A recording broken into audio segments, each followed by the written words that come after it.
and welcome to the Sensibly Speaking podcast. This is Chris Shelton, the critical thinker at large. This is Ruth McLeod, the son of an atheist. And we're coming at you for show number 41. This show is older than me now.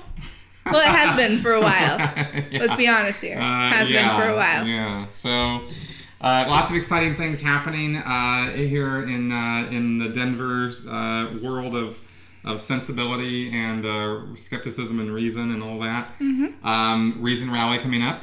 Actually, really coming up fast. So, I had to remind you how soon it's coming up. Yeah, I was like, damn, it's really coming up fast. We got like 2.5 weeks, man. Yeah. Oh, I want to remind everybody that our podcast is available on Stitcher, iTunes, on our website, sensiblyspeaking.com, and also here on YouTube, where we do our video cast of that. So if you're listening out there, definitely let other people know about the wonderful, awesome goodness that is this podcast, and spread the word of how wonderful and how much fun you have listening to it. Apparently, I'm hilarious to watch. That's actually true. That's what I've been told. I'm hilarious to watch. I have facial expressions. Yeah, and she uses them. I do. Often. I think it's mostly just my eyebrows. They have no control over my eyebrows whatsoever. Kind of all over the map. That's right. We also some kind of fun stuff that happened this last week. Just to like shamelessly self-promote here, is I got featured in a local Denver magazine called Westward, or at least on the online version.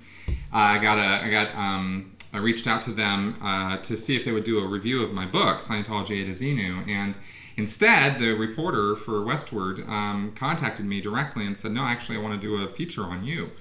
And so we met, and we did that. The next day... He met and one thing led to another. I'm sorry, I'm kidding. Oh my God. The next day... wow, you just stay over there.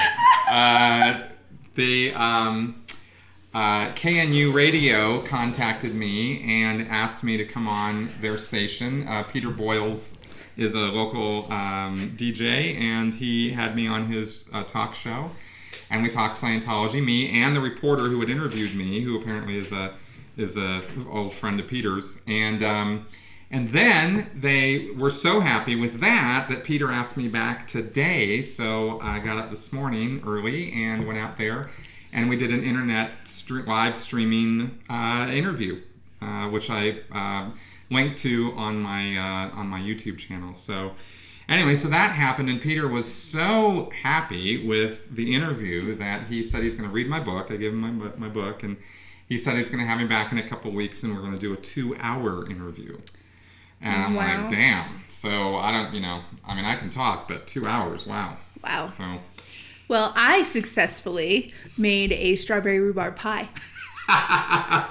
Because she is awesome. I have had her cooking, and it is good. And I've read his stuff, and I've listened to him. He's all right. Yeah. Okay. No, I think I can speak for a lot of our listeners and say we are super proud of you, Chris, and keep doing you, and you're amazing.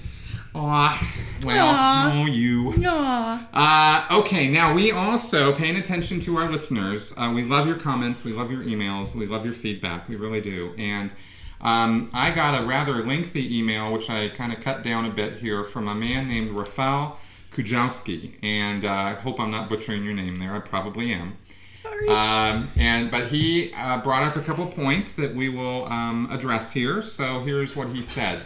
I've been an avid viewer of your YouTube clips since I saw the original I Am an Ex-Scientologist video that I made. I am lucky to be married, 41 years old, with 3 children. I'm a non-practicing Catholic. I also am lucky enough to have a Jewish stepfather that has been more of a dad to me than my biological father, and we all immigrated to Australia from Poland. We love the international viewers, actually. I really do. I love the international perspective that we get. I think it's fantastic. It's fun. It really is. And so he says, I love the Sensibly Speaking podcast and the video cast that both you and Ruth do. It's lighthearted, a lot of fun, and informative as with all your work. And here's the but. There's always one. There's always, and here it comes. I'm not so sure that you guys are so well informed on Margaret Sanger. Now, I agree that she is a champion in relation to the birth of the contraceptive pill and her work with introduction and establishment of Planned Parenthood. Although, during my research into Hitler, I saw her standing with him in a picture, and I'm quite sure that she was there in relation to population control. And he then goes on to say, for selfish reasons, I hope that Trump gets in, the Trans-Pacific Partnership to be exact. Also hoping that you might look through different glasses when looking at the Bernie and his possibly slightly over-the-top socialist rhetoric. Keep in mind, I came from a communist socialistic country, and I might have heard leaders speak like him before I lived with the pain that they imparted upon our nation. The cost-saving measures that he has presented thus far seem a bit dubious when offsetting the new spending which he speaks of. Okay, so 2 points here. So first off, we did look, at least, I looked into Margaret Sanger a bit more. I know Margaret, about her. yeah. First off, what's your reply to this? Yeah, Margaret Sanger was into eugenics. She advocated, or she was hoping for the control of the minority and poor population. Is it something that Planned Parenthood hides? No. Is it something that we should be really kind of ashamed of from a 2020 vantage point? Probably. But that doesn't mean we need to completely forget what she did and forget what has become of her ideas. Planned Parenthood does a lot for people all over the spectrum when it comes to race, ethnicities, education, social class, if you want to look at it that way. And it's part of the history of it, but it's not what it is now. Exactly. And we've talked before about keeping things in context. Now, it's easy. It's so easy for anybody on all sides, and of course we've done it too, to attack somebody because of one thing that they have said or done, and that somehow nullifies out everything that they've said or done. And it's actually illogical. It's not sensible to do that. And in this case particularly, it's definitely not. She was a product of her times in terms of some of the racist views that she espoused, and that's not giving her a pass. I don't give any of these people a pass on their racism. I'm just saying that they are living in a time where they were not as socially conscious as we are now.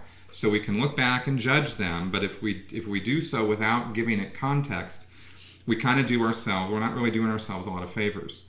She advocated for certain rights and the organization of Planned Parenthood and the rights of women way before a lot of other people were. And those were things to be validated. Those were things to look back on and go, good for her. Does that mean that she gets a pass on everything she ever said or did? Absolutely not. And no historical figure does. And I'm sure, 100 years from now, if somebody looks back at what we're doing right now, they might go, well, Chris Shelton was a Scientologist. Why would you listen to that idiot? Well, yeah, I was.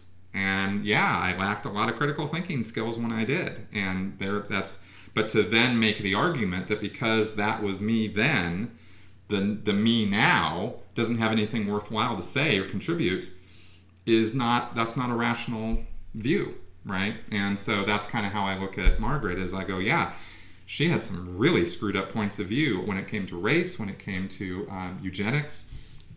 None of us are going to get behind eugenics. It was ridiculous. Right? But there is also, and this is something to be very aware of when you look at Margaret Sanger and the documents about her, there is a whole propaganda machine in motion by the anti-abortion crowd to make her be far worse than she actually was. She was not a Nazi. She, in fact, said, Hitler and the whole eugenics thing and all that, as far as Nazi rhetoric goes, don't want to have anything to do with that. Not part of that. So I don't see her in quite that, horrible fanged, horned sort of view that some anti-abortionists would have you believe. So that's kind of our view on her, is no, she's no white saint. We're not looking to get her sainted. Right, no. That's not the view. We can't judge something based on its founder. or based on one of the people who promoted it. We no. can't we can't do that. There are lots of things that came about in rather dubious ways that we use today that we continue to do. And you know, we can't pretend that the history didn't happen. We can learn from the history, and we can move on and take the byproduct or what we eventually got from these ideas that are helpful and use those. That's right. So that's basically what is happening. And you know, if you've ever done what I have done and go to Planned Parenthoods in support of them, and the anti-choice people are there, that's why you get called a racist, by the way. Because that's where they're getting that from. They think if you support Planned Parenthood, you're automatically a racist. And that card gets played a little bit too often. Yeah. As we'll go over, actually, a story later in the show, too. And if anybody has actually ever met my Robbie... Yeah, this woman here is about as far from a racist as you're ever going to find. Yeah, so... Can't help it. Yeah, that's just not the appropriate argument to be making against her. No. So, yeah, and as far as Trump goes and Bernie, you know, you're wrong. Okay, and I actually can't comment too much on this one. I don't know enough about the Trans-Pacific Partnership to be able to give any kind of opinion, but it does concern me why Trump would be good for any partnership, or because this is a trade thing. Am I wrong? It is. No, it is, and he supports it, and it's controversial, and there's a lot of back and forth on it, and all we can sit here and say right now is we don't know enough about it to be able to comment on it intelligently, so we're not going to. I mean, I will sit here and say I will do some research on it. Yeah, we can talk about it. That's what I do for work, by the way, as I research. Yeah. And I don't know enough about this, but I don't feel confident enough in Trump as any kind of representative to sit on any kind of panel that has something to do with trade for our country. That concerns me. No, I cannot support Trump. Just from his track record with businesses. Yeah, just can't go there. Plus, I mean, what he's been doing recently with basically insulting every other person on the planet who doesn't look like him. I can't. No, I mean, when you talk about, you know, Trump is an example where the racist card is not necessarily inappropriate, right? In some of the statements that he's made, as well as the misogynist card, sexist card, the classist card. I mean, there's so many. He doesn't have a lot of multinational friends. Let's just put it that way. No, and something that has to deal with trade is someone who would need to be able to effectively communicate with a lot of different groups of people. I don't think he can do that. So. Nor do I. Okay, so, and then, you know, Bernie is Bernie. So there's always going to be, you know, various opinions about him. Right. I don't think that everything that comes out of the mouth of Bernie is, you know, the anointed truth of God. I just think that the guy's got some pretty good ideas and a pretty sound understanding of certain economics, and I think he'd do a good job. I don't see Bernie pushing us for anything that is overly radical or different than what a lot of European nations are doing, especially the Western European nations. So I don't understand the overly socialistic rhetoric of which you speak, unfortunately. Yeah, well, he's coming from Poland, and which is different. That country's been run roughshod over for decades. Right. I can see why there'd be some hesitation on that. But absolutely. I don't think Bernie is quite the same as what's been coming out of some of the socialist and communist countries over the last 40, 50 years. Right. So, all right. So anyway, thank you very much though for writing in. And while we might, you know, trample some of what you said there, we actually really appreciate you saying it and asking us about that. So absolutely. Yeah. So keep it coming. And now we're going to go on to our next segment.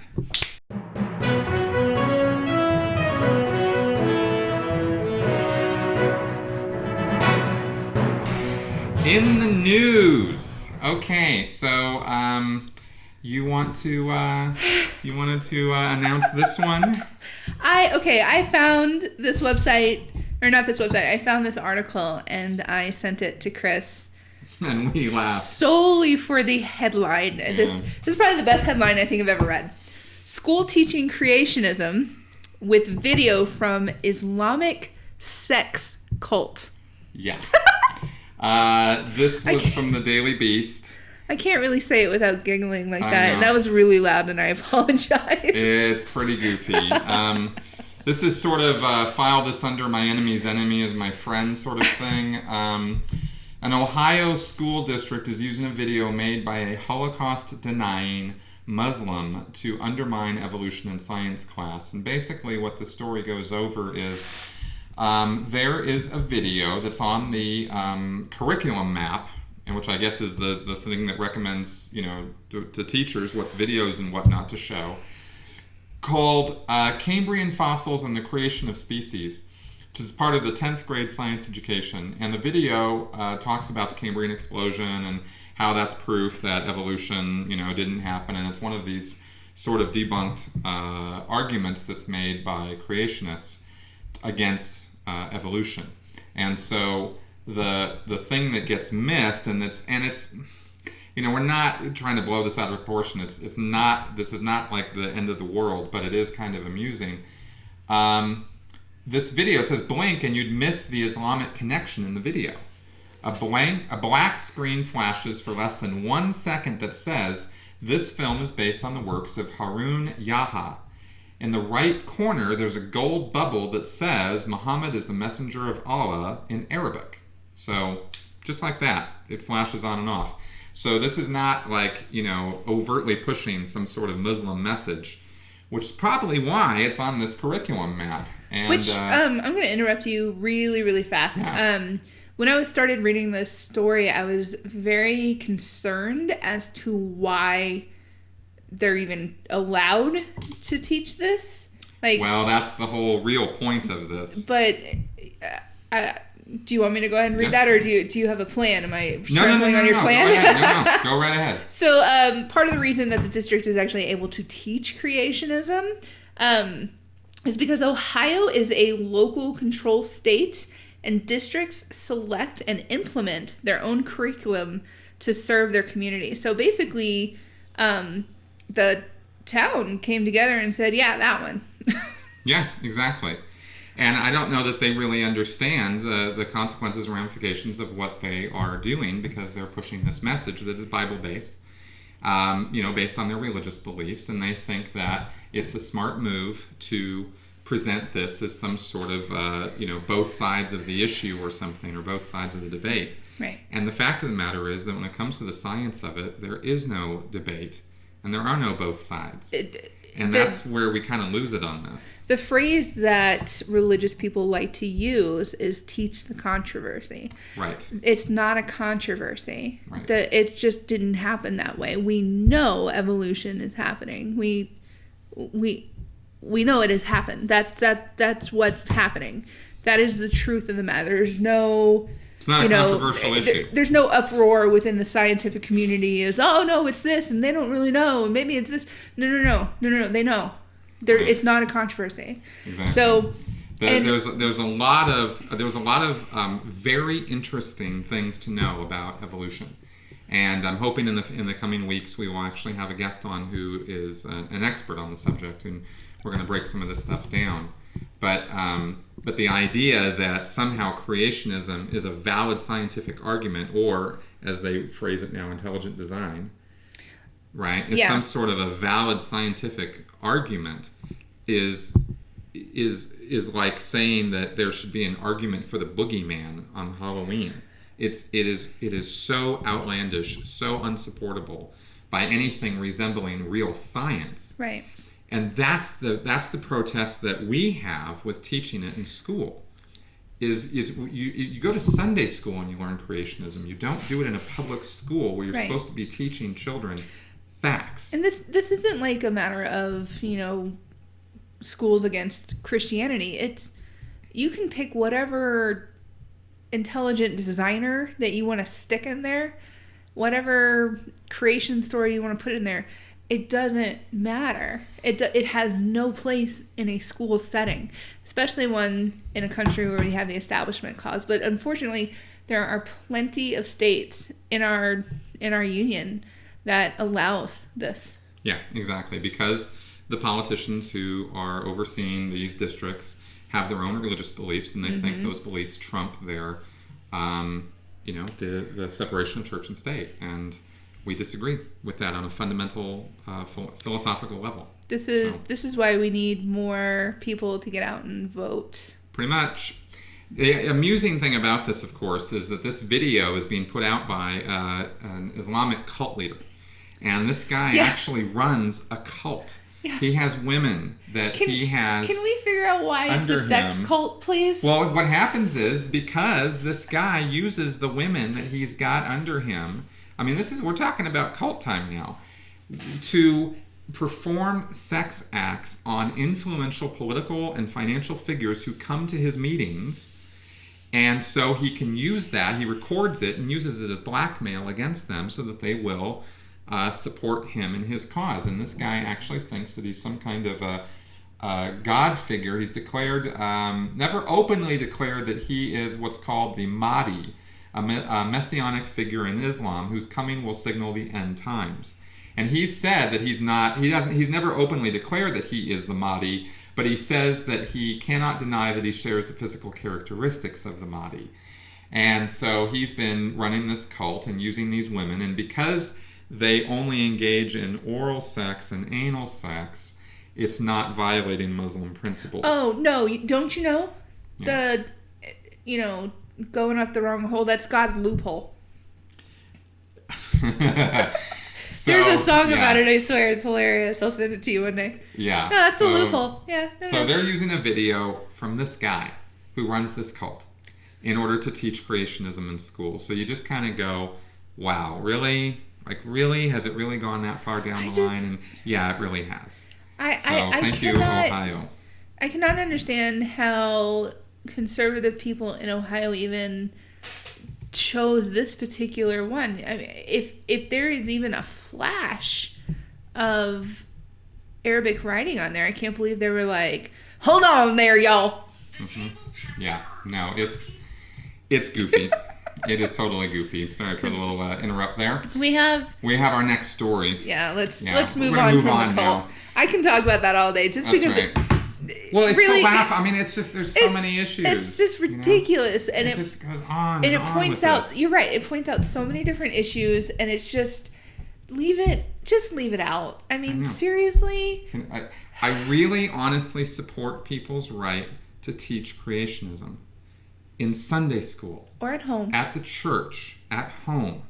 If you want to teach your children about creationism, go for it. By all means. But please don't do it on the public dime. No. It's not worthy of that. It's a belief. And you would be upset. It's one of many.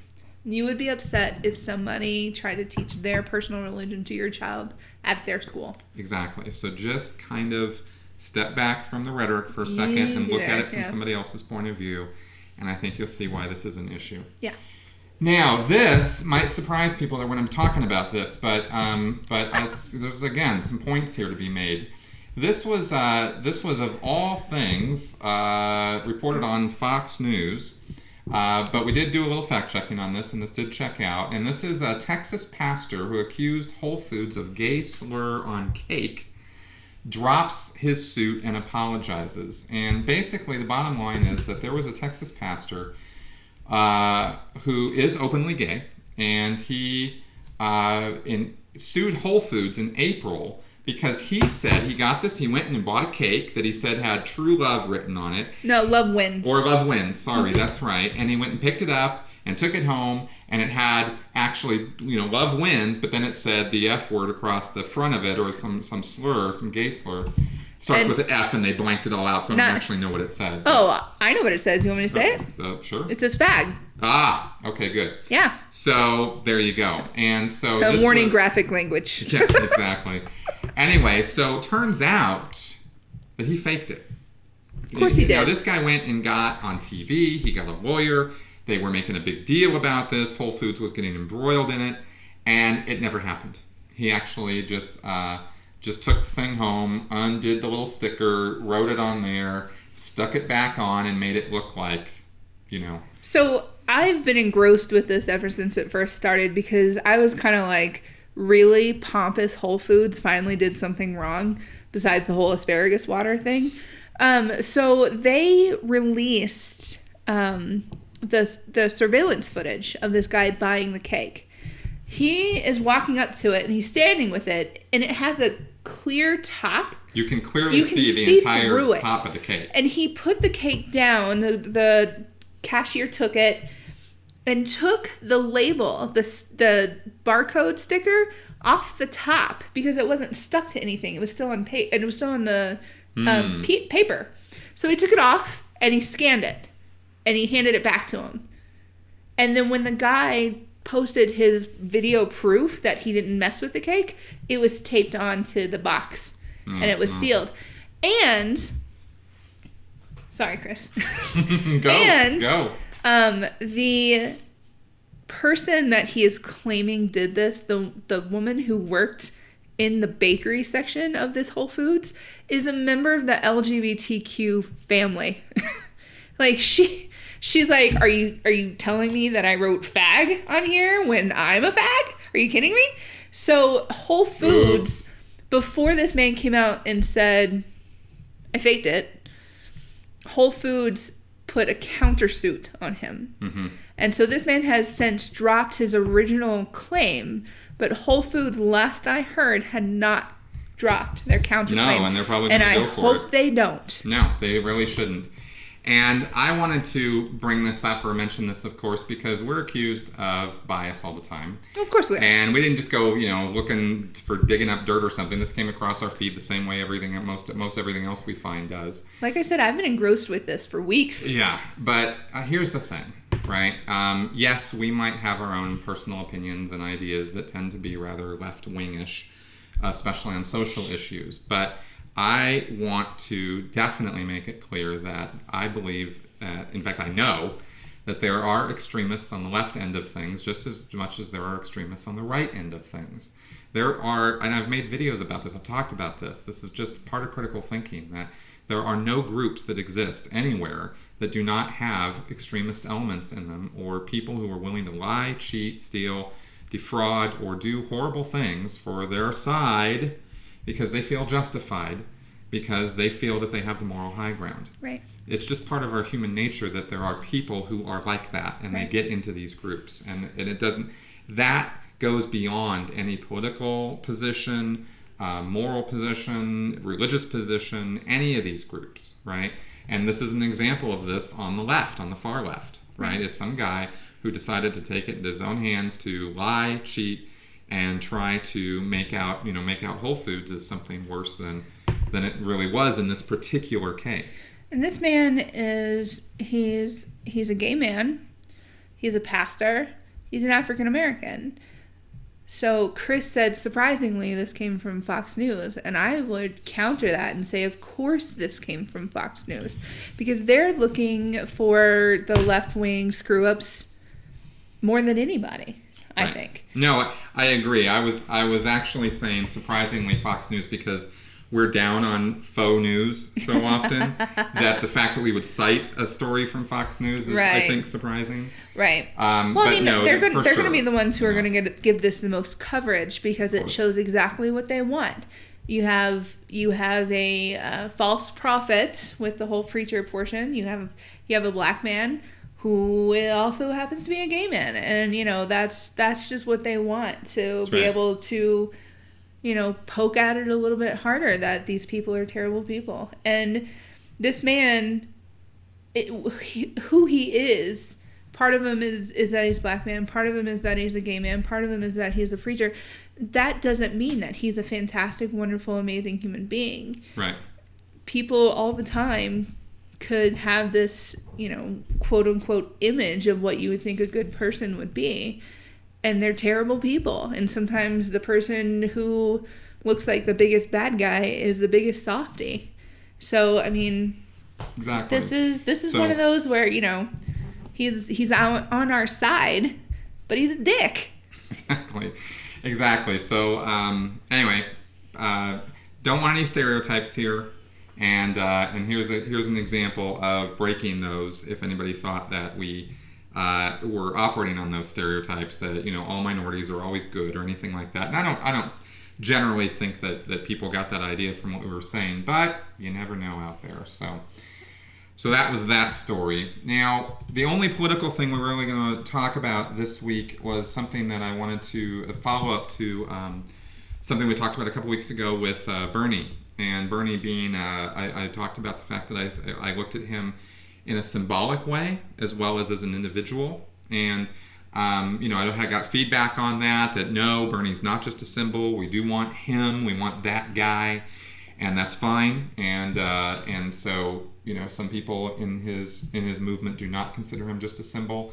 But Bernie actually got up and said some things the other night that this was at North Dakota at a rally there, and I thought this was pretty good. So this was from Politics USA, and the quote given here says here, a supporter shouted out,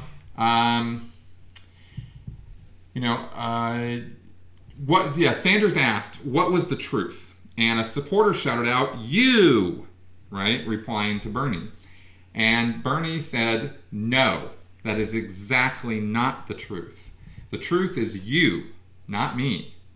If there is any person here that thinks I'm coming to you as some kind of savior, that I'm going to do it all myself, you're wrong. No president, not Bernie Sanders or anybody else, can do it alone. We don't need a savior. We need a political movement.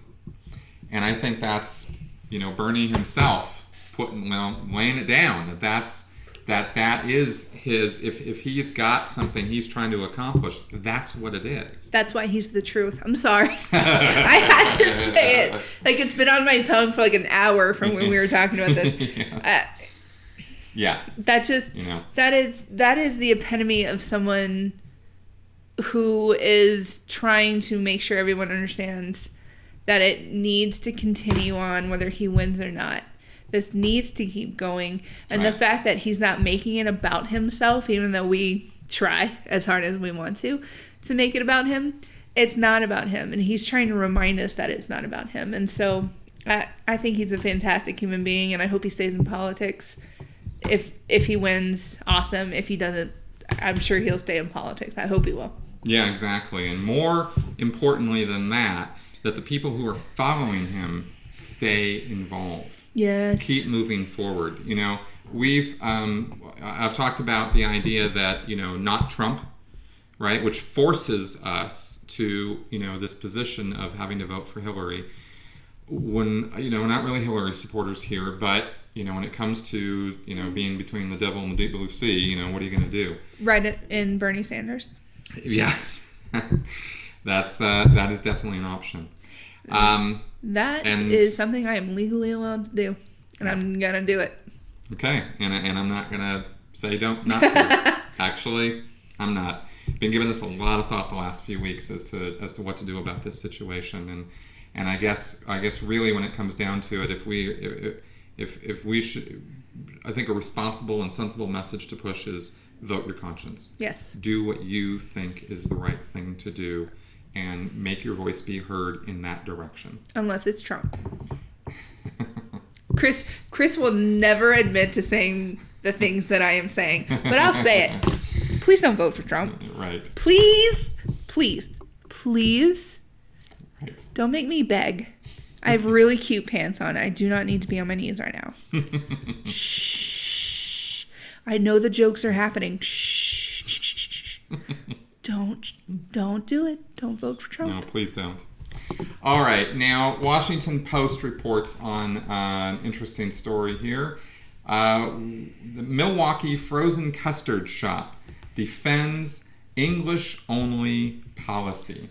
And this is coming out of Fox 6 Now, out of Milwaukee, where there's a store. What's this place called? Leon's. Leon's. Yeah, Leon's Frozen Custard. Mm-hmm. And Yeah, that's right. The 70-year-old Milwaukee store, right, which has been pretty standard fare out there, apparently has a problem with having bilingual employees, and pushes an English-only policy in terms of its servers. So if you go to the counter, and what's reported on here is, you go up there and you say, I want a frozen custard, but you say it in Spanish, they're not supposed to reply in kind. It's supposed to be only English. And so there were complaints made about this from Hispanics in the community. Of course there were. And that's totally their right. And so this got on social media, got onto the news, got into Twitter. And so the League of United Latin American Citizens has even called on the U.S. Equal Employment Opportunity Commission to launch a federal investigation.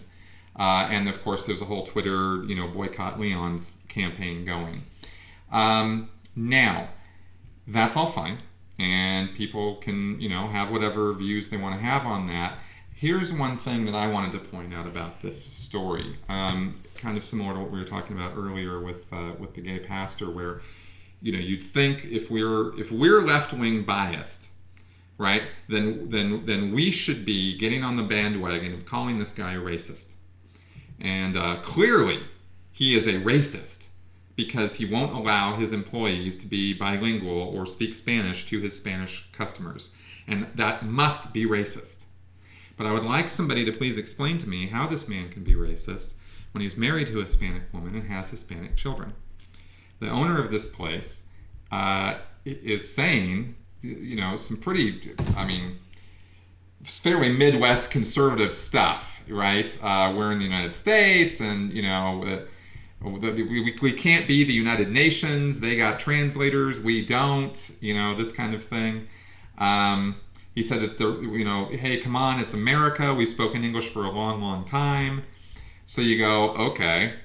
But he also is very clear about the fact that it's a business-related thing. I mean, I don't know that he said it in the story here, but my idea seems to be that I don't think he wants to be obligated to have to hire bilingual employees because that somehow will limit his pool or have to pay them more or something. I don't know where he's going with it exactly. I worked a lot of retail jobs in southern Florida, and in that part of Florida, there is a very large Hispanic population. We have people from Puerto Rico, Venezuela, Cuba, Dominican Republic, places like that.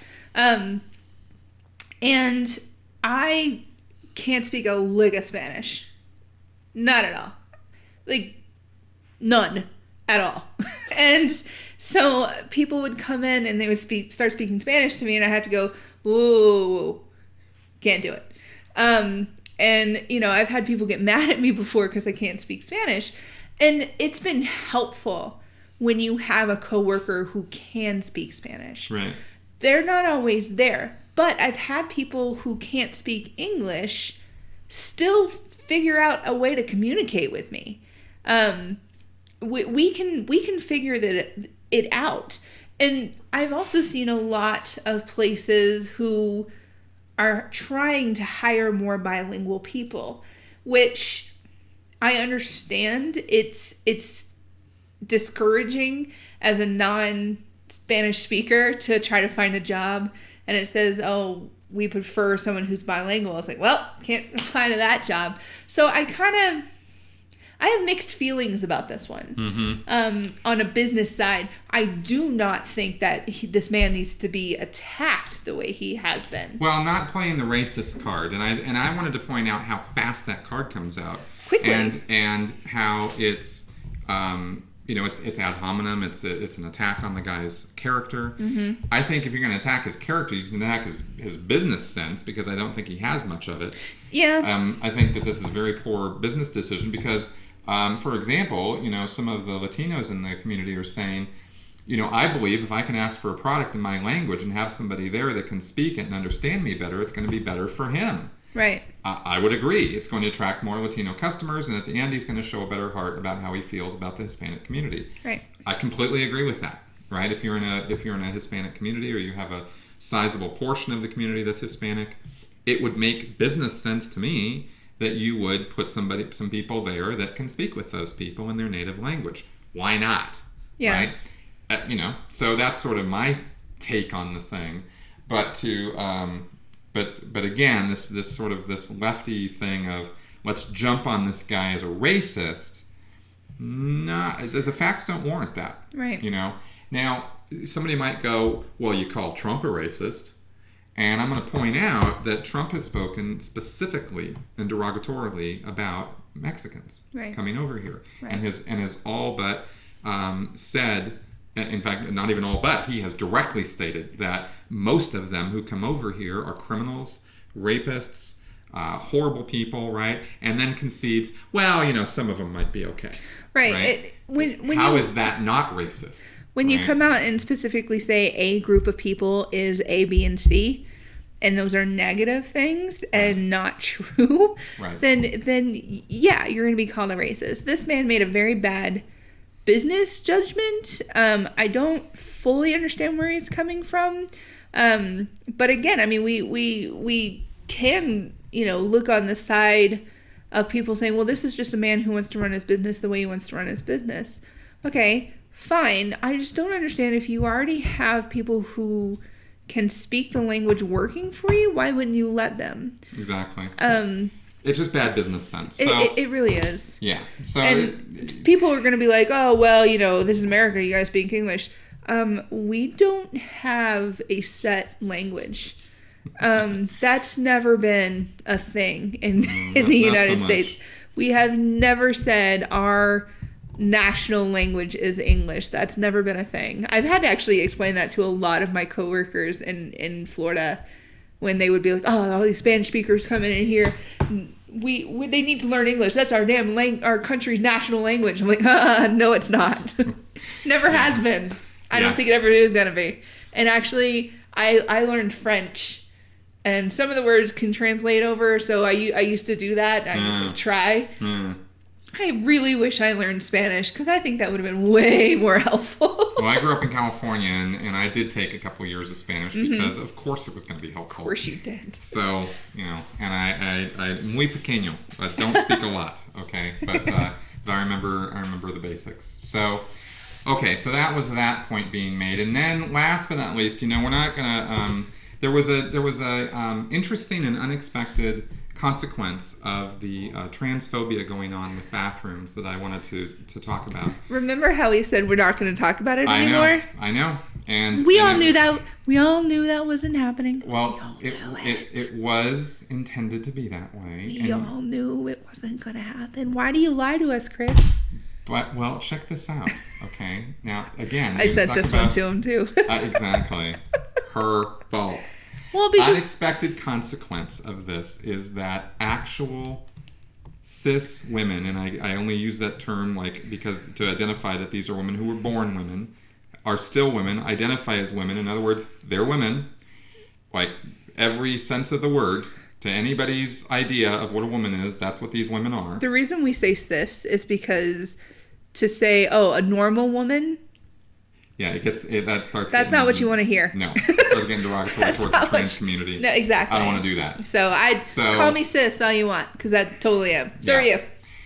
So, there are reports coming in now of the bathroom hysteria getting so bad that actual cis women are getting harassed. And this is really something. There's numerous instances of this. When we first started talking about this, I said, I can't wait till the first butch-looking chick gets called out and she's going to be in a bad mood. And it's happened. Yeah. Well, here's an example. Amy Toms was washing her hands in the women's bathroom at Walmart in Danbury Friday when a stranger approached her and said, "You're disgusting and you don't belong here." Now imagine you're sitting there in a public place and somebody just walks up to you randomly and says this to you. "You're disgusting and you don't belong in here." Right? And she goes, "What?" And she realized that the woman next to her thought, because of her pixie-style haircut and the baseball cap, that she was transgender. She's 22 years old, from Naugatuck, and she works at a retail store in the Bethel Danbury retail area around Walmart. And so... Danbury's in Connecticut, by the way. Okay. Sorry, I just had to look that up because that was driving me nuts. Good. Okay. And so she actually made a video where she posted a rant about this, got a lot of views. And she said, after experiencing the discrimination that they, transgenders, face firsthand, I cannot fathom the discrimination transgender people must face in a lifetime. Can you imagine going out every day and having people tell you you should not be who you are, or that people will not accept you as who you are?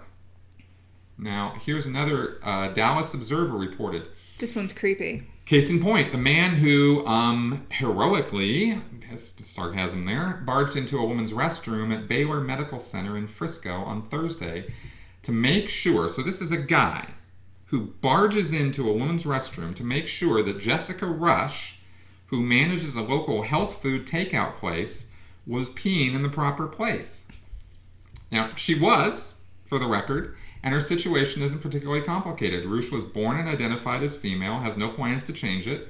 And she said, I look very much like a girl. I'm not trying to transition, nothing like that. But she wears her head in a bleached blonde faux hawk and dresses androgynously. She wears her hair, by the way. Yeah. Wears her hair. That's what it says. You said wears her head. Hair. I said hair. You said head. Wow. On Thursday, she was wearing a t-shirt that said Texas Tech, and she had basketball shorts on.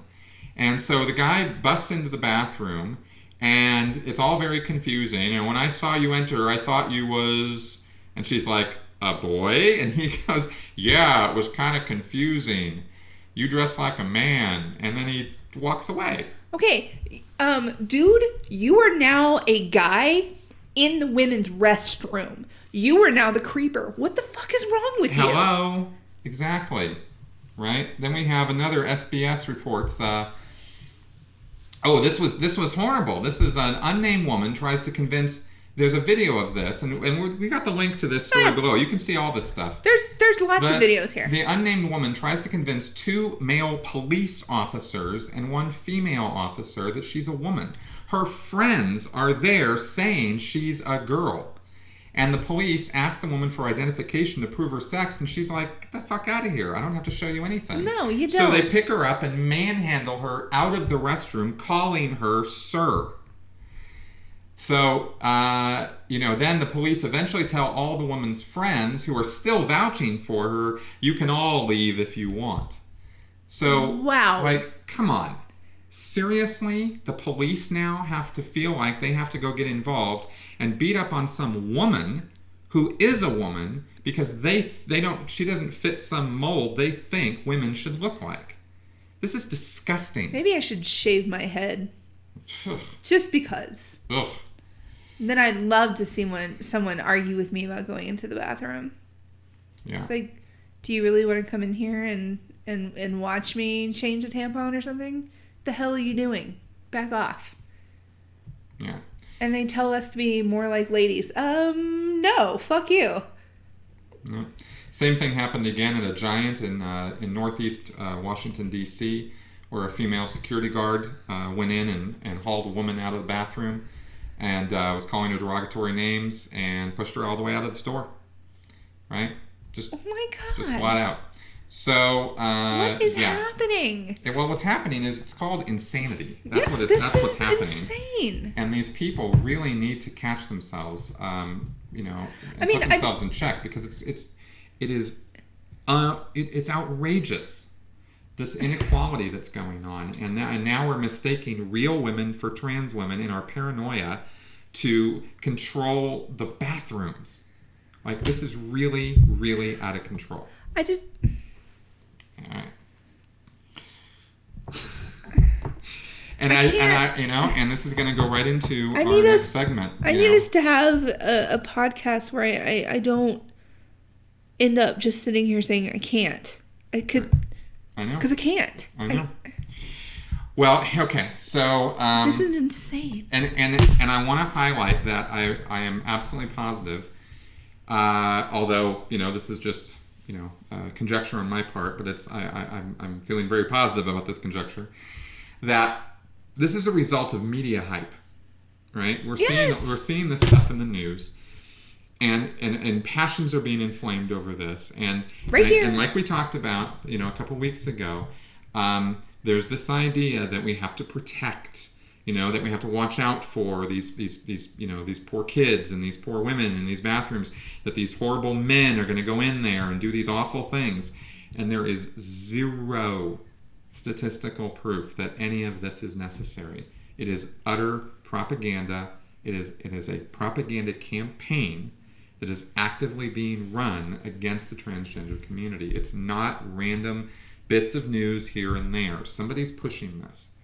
And you got to know that. And you got to know that people are now, this is the effect of that kind of thing. And it's not pleasant and it's not fun to experience for anybody. So every single time they make an argument like this, it just really shows them how more perverted they are than we are. Pretty much. Why are you so concerned about where someone is peeing? I know.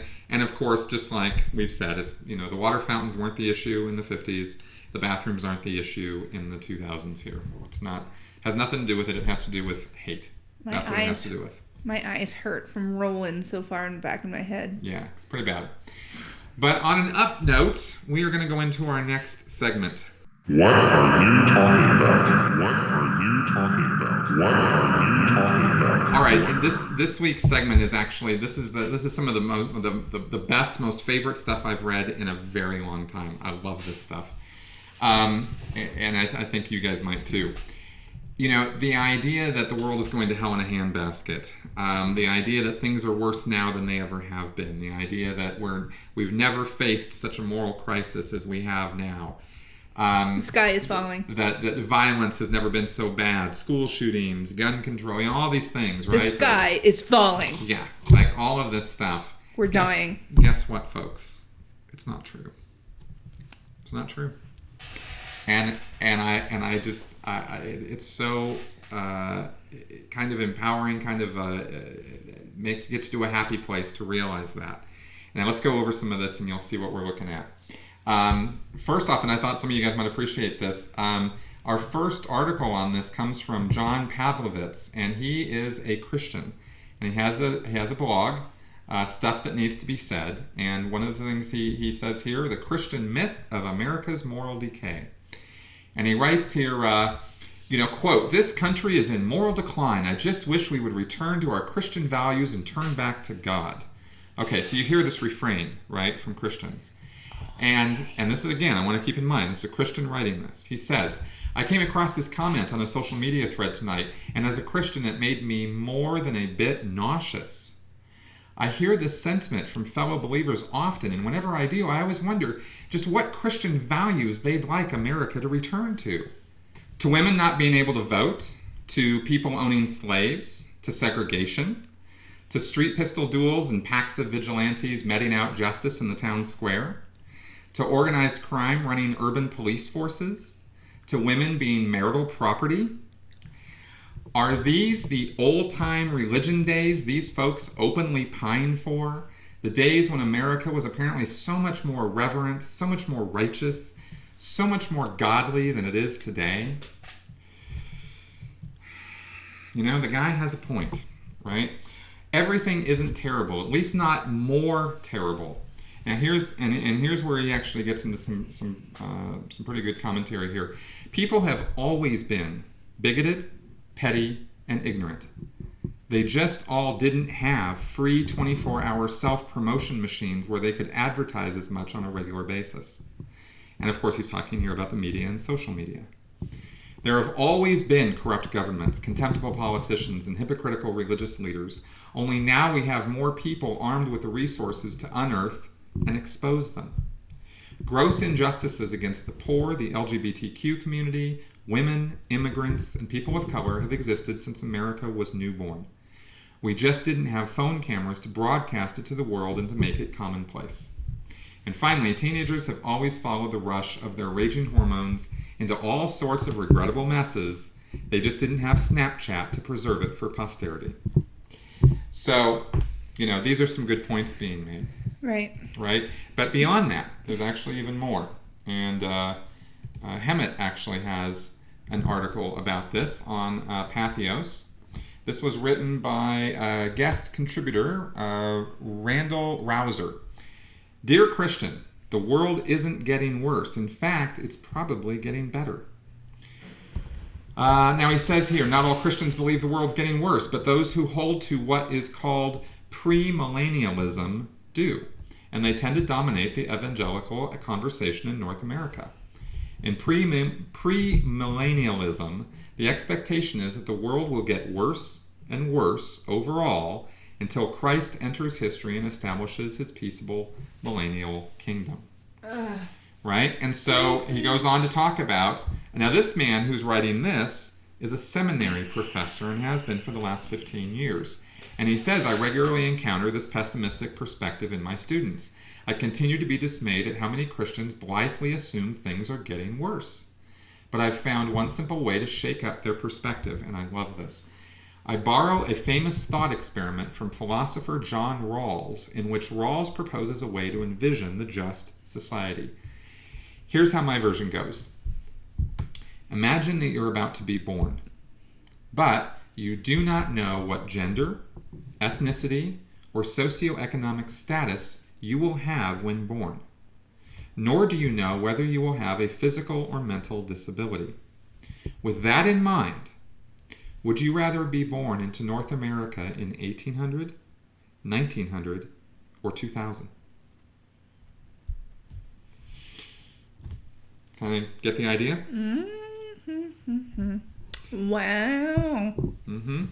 Put us all in our place. Damn. Now, just to actually put some facts and figures here on this, we went to another article on Slate that specifically states the world is not falling apart. Never mind the headlines, we've never lived in such peaceful times. And, this article is actually quite long, and I'm going to put the links to all of these articles are in our links section on our podcast page. But here's how this article opens. It says, it's a good time to be a pessimist. ISIS, Crimea, Donetsk, Gaza, Burma, Ebola, school shootings, campus rapes, wife-beating athletes, lethal cops. Who can avoid the feeling that things fall apart? The center cannot hold. Last year, Martin Dempsey, chairman of the Joint Chiefs of Staff, testified before a Senate committee that the world is more dangerous than it has ever been. This past fall, Michael Ignatieff wrote of the tectonic plates of a world order that are being pushed apart by the volcanic upward pressure of violence and hatred. 2 months ago, New York Times columnist Roger Cohen lamented, many people I talk to, and not only over dinner, have never previously felt so uneasy about the state of the world. The search is on for someone to dispel foreboding and embody again the hope of the world. Now, where do we get the idea that the world is falling apart? That everything is going to hell in a handbasket? 24-hour newscasts? I would definitely say that I think that has something to do with it. Yeah. Right? I think our social media has something to do with it.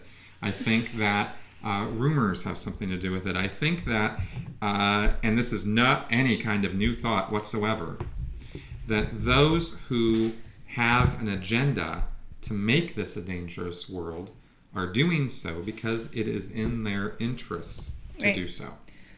The chairman of the Joint Chiefs of Staff goes before Senate and the Senate committees and talks about that in those terms because he needs military appropriation money. He has to sell Congress on the fact that the world has never been a more dangerous place so that he can appropriate more and more money for the military. Fox News, CNN, MSNBC, any of those 24-hour news channels needs to have things that you will want to tune into so that they can earn some more revenue from their ad space. So why not create a bathroom hysteria? Why not think that we are always under attack from some kind of terrorist threat? Exactly. And premillennialism is preached by people who have to sell that narrative in order to keep people coming back for more and keep filling up the donation plates and keep the church going and keep the doors open. Now, it doesn't have to be that any of these people have to be pushing this message. They could be pushing other narratives and other messages. They feel, for whatever reason, that they have to do that in order to produce an income or keep their livelihood going. That's the direction that their lives have taken, and so they push these messages on us We are the recipients of these messages. We hear it over and over and over again from lots of different places. And because over the last 20 years, the message has magnified, the echo chamber has gotten bigger. Huge. Right? Because of social media, because of Facebook, Twitter, the Snapchat, Instagram, yeah. Everything telling us danger, danger, danger, danger, danger. The way our minds work, we think repetition of message equals volume of reality. Right. Right? Right. And it's not actually an accurate reflection of the real world. It just isn't. The reporting of such things like this has gone up by hundreds of percentage points. We hear about things immediately. We hear about things all day long. New information is constantly coming at us. And it's just not the case that things are getting worse. Like Chris just said, just because the mass reportings of such a thing, or just because you see about it more often, you hear about it more often, does not mean that it's happening more often. Exactly. Those two things don't go together. No. And that's, if there's a critical thinking point here, it's that one, right? And if you look at actual statistics, because we love statistics, and there's a lot of them in this Slate article that you can peruse, and we're going to go over some of these, and I'll throw some of these up on the screen for our viewers, but I'll also put the link on this. Lots of charts and graphs. There's tons of them in this article, which I love. Makes me super happy. One of them being homicide rates in the U.S. and England from 1967 to 2013, and the world more recently, all of them going down. In the United States specifically, going way down. Something was going on in the 90s. Maybe a bunch of different things happened in the 90s. We don't know the causation, but a lot of things just went whoosh. That's right. And there's a huge dip, which is amazing. That's exactly. Same in Mexico. Homicide rate in Mexico has crashed. I mean, we're talking about, homicides per 100,000 people going from a range of 60 to 70 in the 1930s and 40s down to 10 now, right? Or in the 2005. Jumped back up and it's coming back down the last 2 years. Then you have, this is also good news. Rape, sexual assault, and violence against intimate female partners in the U.S. from 1993 to 2013. Downtrending, right?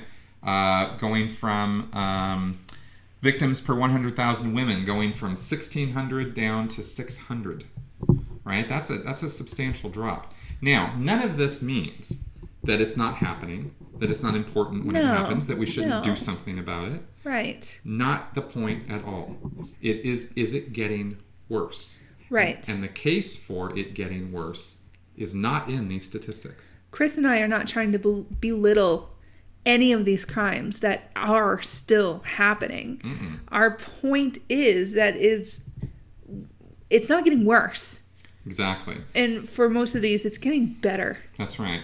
Victimization of children in the U.S., right? They had, back in 1990, violent victimization at school was at a rate of 900. Now it's down to 300. Wow.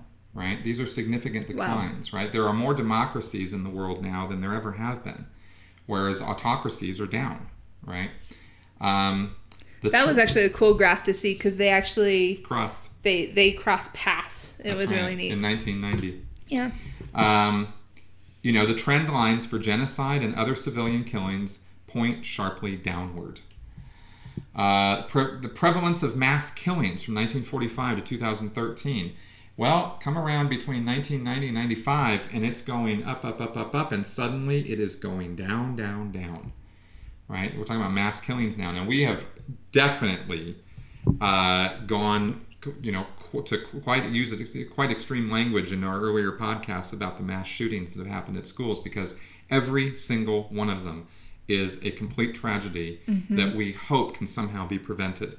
And again, do not at all interpret this as, we're just making light of that, giving it a pass. No big deal. No, of course it's a big deal. But the idea that things are getting worse, well, I think we've said on this podcast earlier that we thought they were, and the statistics actually don't match up with that. No.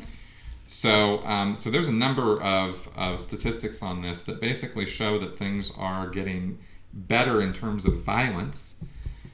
And and I think that's worth talking about, and I think it's worth knowing. Right. Right. That it's not a more dangerous world that we're in. And here's something I was telling Ruth about earlier that I think is sort of in my mind makes this make sense as to how could this be this way. I grew up in California. I grew up in Los Angeles and Pasadena. And if anybody of our listeners remember what it was like in the 1970s in Los Angeles, it was awful in terms of the air quality. I'm talking about the smog now. Now Los Angeles is a dust bowl. It's naturally set up to collect dust and air and things like that. So there's always been dust, and Los Angeles is called the Angels because when the guys first came over the rise, there were these white wisps of smoke, and they called them angels. I never knew that information. Because of the dust bowl. Yeah. Until literally right this moment. That's why it's called Los Angeles. So it collects this sort of air. So when you had a number of cars putting out emissions, well, in the 1970s there were not emission controls, not really. And it was in the mid to late 70s that those laws, as I understand it, started going into effect. Maybe it was a bit earlier than that, but that's what I remember, and it was a big deal. And cars had to be retrofitted, and this was a huge thing in the Los Angeles area. We had smog alerts on a daily basis. We would have first stage, second stage, and third stage smog alerts.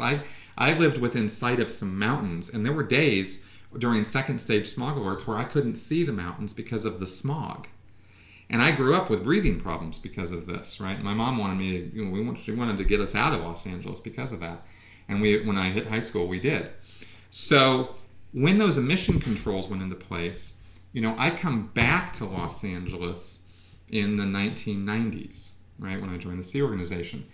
And it was a whole different picture. The smog alerts were a thing of the past.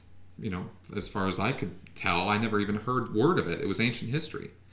I went to Pasadena. The air was clear.